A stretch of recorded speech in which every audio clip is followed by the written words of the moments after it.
नमस्कार, टेस्टी बाईटमध्ये आपल्या सर्वांचं मनःपूर्वक स्वागत. आज आपण जिभेला चव आणणारी हिवाळा स्पेशल तुरीच्या दाण्याची भाजी बघतोय.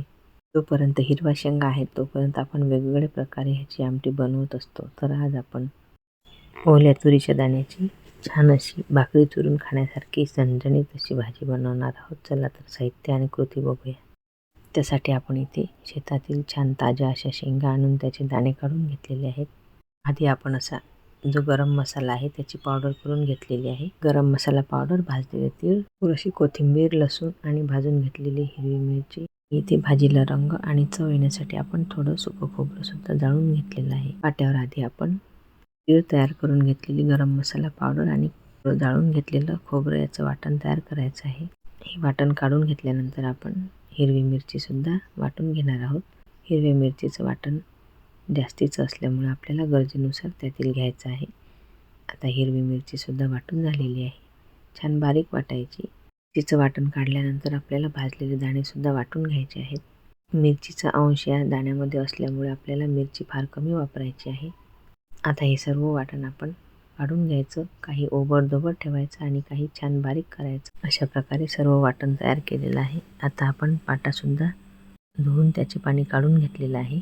इथे पातेलं तापवायला ठेवायचं, त्यामध्ये तेल घालायचं, जिरे मोहरी घालायची. आपण हिरवी मिरची आणि मसाले याचं वाटण घालणार आहोत. थोडं परतल्यानंतर दाण्याचं वाटण घालायचं.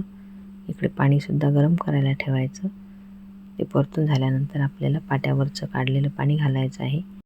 तेल सुटेपर्यंत आपल्याला वाटण छान भाजून घ्यायचं आहे. तसं आपण चांगलं भाजलेलं असल्यामुळे फार वेळ लागत नाही. थोडी हळद घालायची आणि पातीचा हिरवा कांदा आहे त्याची बारीक कापलेली हिरवी पत्ती घालायची. कढीपत्तासुद्धा घालू शकता. आता आपण इथे दाण्याचं वाटण जे आधी हिरव्या मिरचीवर वाटून घेतलं होतं तेच घालायचं. नंतर आपण जे जाड वाटलेलं होतं ते सुद्धा घालणार आहोत. आधी आता पाणी घालून हे एकत्र करून घ्यायचं. नंतर आपल्याला जेवढी भाजी हवी त्यानुसार दाण्याचं वाटण घालायचं आहे.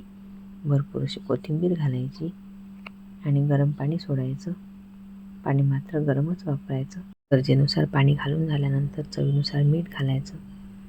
तोंडाला चव नसेल तर तुम्ही ही भाजी गरम गरम सूप म्हणून पिऊ शकता.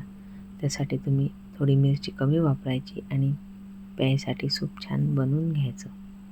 अतिशय स्वादिष्ट लागणारी ही दाण्याची भाजी तयार झालेली आहे. तुम्ही या भाजीमध्ये भाकरी चुरून छानपैकी याचा आस्वाद घेऊ शकता. भाजी कोणत्याही प्रकारे केली तरीसुद्धा या भाजीला स्वाद एकदम छान येतो. एक चपाती जास्तीची खाल एवढी ही भाजी टेस्टी लागते. रंगसुद्धा भाजीला खूप छान आलेला आहे आणि यामध्ये आपण गरम मसाले वापरल्यामुळे भाजीचा सुगंध फार दरवळत आहे. अशा प्रकारे झणझणीत तुरीच्या दाण्याची आमटी तयार झालेली आहे. गरमागरम भाजीचा तुम्ही आस्वाद घेऊ शकता. रेसिपी बघितल्याबद्दल धन्यवाद. पुन्हा भेटू अशाच नवीन रेसिपीसोबत. तोपर्यंत नमस्कार.